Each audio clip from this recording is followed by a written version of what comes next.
Hello mga kabayan, i-try natin kung pwede na tayo lumabas dahil sabi nila wala nang lockdown. So try natin lumabas gamit ang ating scooter.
Okay, so ayan guys.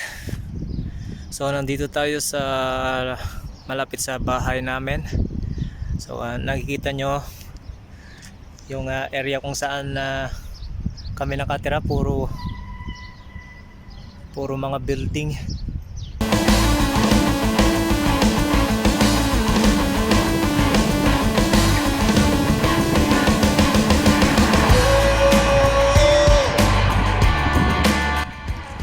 Lubat na yung cellphone natin, so kailangan na nating i-off. So shout out na lang sa mga shout out tayo mamaya. Charge ko lang yung cellphone.